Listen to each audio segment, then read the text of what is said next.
Fabregas, j'espère que t'es fier de toi. Voilà, tu l'as cherché. C'est ce que tu cherchais. C'est ce que t'attendais. À une semaine de la CAN, tu lui as brisé son rêve.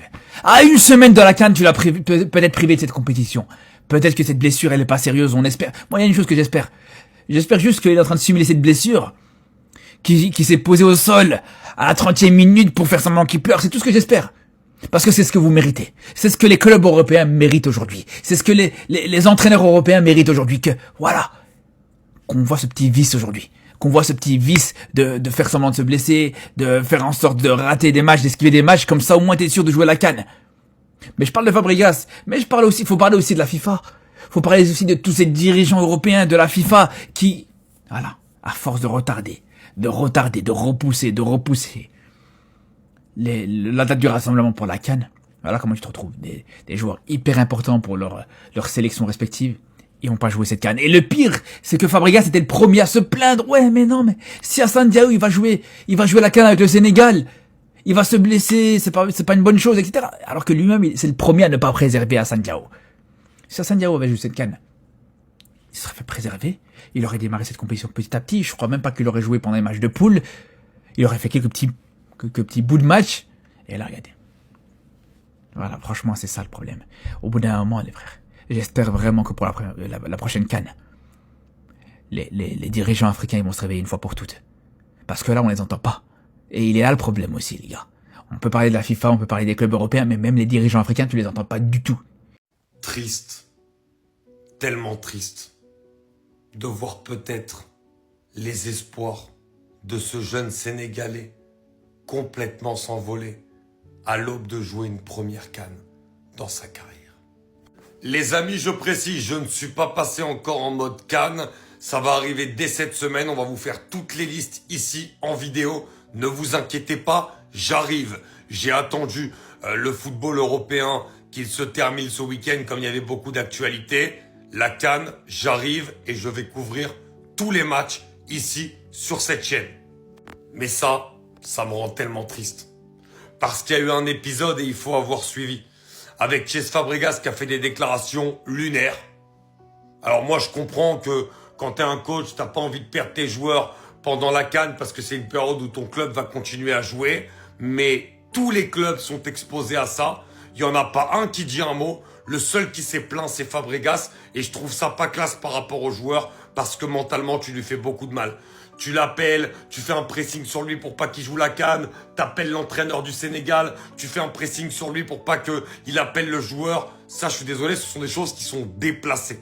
Et pourtant, je suis un grand fan de Fabregas, en tant que joueur et en tant qu'entraîneur pour le travail formidable qu'il fait à Como. Mais ce qu'il a fait, c'est inacceptable. Et ensuite, il titularise le joueur, alors qu'il sait qu'il revient de blessure, qu'il est limite.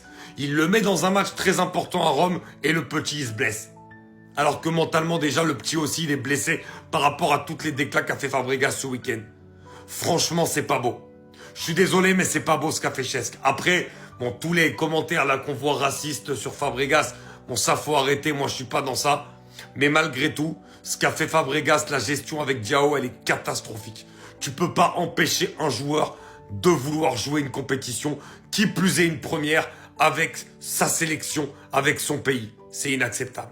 Cet homme est un ennemi du football africain et de la CAN et je suis pas ouvert au débat. Pour rappel, il y a quelques jours, Fabregas se désolidarisait totalement de la convocation d'Assane Diao avec le Sénégal pour la CAN. Il a même déclaré « J'ai personnellement parlé avec son sélectionneur, ce n'était pas une conversation très agréable ». Résultat des courses, Assane Diao vient de sortir sur blessure en s'écroulant après un sprint. Et donc forcément, ça sent vraiment pas bon pour la CAN avec le Sénégal qui commence dans quelques jours. Merci Fabregas, j'ai que ça à dire, merci Fabregas. C'est une énorme dinguerie. Fabregas ne nous respecte pas, nous les Africains. Il a aucun respect pour la CAN. Je suis désolé, mais s'il vous plaît. Et ne me sortez pas l'excuse, ouais, c'est le club qui le paye, etc. M'en fous. Comment ne pas être triste et ne pas penser à la sélection sénégalaise et à Diao? Donc quand je sors une vidéo sur Mbaye pour dire et pour parler de son cas qui va disputer mercredi son dernier match avec le PSG avant de rejoindre le Sénégal, et que j'aimais dans cette vidéo le fait qui va disputer à quelques jours de rejoindre la sélection, à quelques jours de disputer son premier match avec le Sénégal. Attention, non, dans les commentaires, je me suis fait allumer. Maintenant, regardez le résultat des courses pour Assane Diao. Regardez le pot, ça fait énormément de peine en fait. Je suis désolé, mais je suis juste peiné de fou là. Les gars, on a officiellement l'ennemi numéro 1 du Sénégal, il s'appelle Cesc Fabregas, les gars. Il savait que c'était un contexte compliqué. Il a appelé partout, il a crié en conférence de presse partout que voilà, il voulait qu'il reste. Et bah bravo, tu l'auras qu'il reste. Hassan Diao sort sur blessure lors du match face à l'AS Roma. Et ça m'a l'air grave, les gars, parce que j'ai vu l'action. Il fait un grand effort physique. Et à la fin de l'action, il s'arrête d'un coup. Je crois que c'est en dessous de la cuisse. Et souvent, en dessous de la cuisse, c'est quelques semaines. Et la CAN qui commence dimanche là, ça va être très compliqué. En tout cas, Fabregas, qui lui rêvait d'avoir son joueur pendant la CAN, eh bah bravo, tu l'auras, mais il sera blessé. Voilà, tu voulais qu'il soit blessé. Je pense qu'il est même pas triste, Fabregas. Qu'il soit blessé 2-3 semaines là. Enfin, même 2 semaines. Il va le retrouver avant que le parcours de Sénégal aurait fait. Ça aurait fait plus longtemps que 2 semaines. Donc voilà. T'as eu ce que tu voulais. Hassan Diao qui rate la CAN. Déjà que tu voulais qu'il joue pour l'Espagne. Bravo. Bravo, Cesc Fabregas. C'est toi le vainqueur aujourd'hui. Bravo à toi. Franchement, c'est triste parce que même lui, son rêve de jouer à la CAN, il a encore réaffirmé avec sa story Instagram il y a quelques jours. C'est grave. Tu as du sang sur les mains, Cesc Fabregas. Je sais pas si vous avez suivi, les gars, avec Hassan Diao, l'histoire là entre les deux et Pape Thiaw. Mais ce soir, le coach a quand même décidé de faire jouer Hassan Diao. C'était contre l'AS Roma. Résultat, il s'est blessé. Il vient de se blesser à quelques jours de la Coupe d'Afrique des Nations. Ce qui veut dire que là, actuellement, on n'a pas encore le degré de blessure, mais on ne sait même pas s'il pourra jouer la CAN. Maintenant, moi, la question, c'est à quoi ça a servi? T'étais pas capable de le laisser se reposer qu'un seul match. Tu sais très bien que la CAN, ça tient à cœur, à nous les Africains. Pourquoi t'as fait ça? Faut savoir une chose, c'est qu'il y a beaucoup de supporters sénégalais qui malheureusement sont venus sur les réseaux de Cesc Fabregas. Il y en a plein qui ont mis des commentaires racistes. Et ça, les gars, moi, je cautionne pas. On sait, les gars, que Cesc Fabregas, après l'appel avec Pape Thiaw, il s'est enflé d'orgueil. Il s'est dit, comment ça, lui, il m'appelle, il me dit ceci, cela.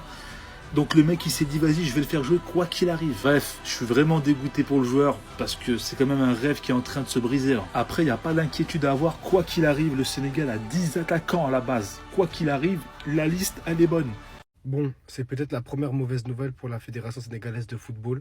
Hassan Diao est sorti à la 37e minute lors du match de Serie A entre Como et l'AS Roma.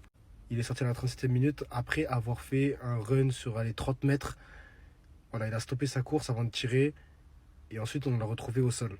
Alors voilà, est-ce que c'est une blessure grave? Est-ce que c'est une blessure superficielle? Ou est-ce que c'est une forme de simulation? Voilà, on en saura plus dans les quelques heures qui vont venir. Quand on sait que beaucoup de joueurs simulent des fois les derniers matchs de championnat pour vraiment être sûr de participer à la CAN, on peut se dire que c'est aussi le cas. Voilà, peut-être qu'il n'est pas forcément blessé et off pour la CAN. En tout cas, si la blessure n'est pas superficielle ou la blessure n'était pas une simulation et qu'elle est réellement grave, cet homme-là aura des problèmes. Cette Fabregas, tu auras du sang sur les mains, sache-le. Il avait accusé d'ailleurs à tort la Fédération sénégalaise de football de s'être servi de Hassan Diao et de l'avoir rendu à Com plus blessé qu'il ne l'était avant, alors que Hassan Diao n'avait participé à aucun des 2 matchs amicaux lors de la dernière trêve. Donc si la blessure n'est pas superficielle ou que ce n'était pas une simulation, tu auras de graves problèmes. Sache-le, tu auras de très graves problèmes. Et derrière, ça sera à Pape Thiaw de faire les bons changements si jamais il s'avère que Hassan Diao est réellement blessé pour aller recruter soit Ousmane Sow ou bien Ousseynou Niang. Voilà, moi ça serait les 2 noms que j'ai en tête en tout cas.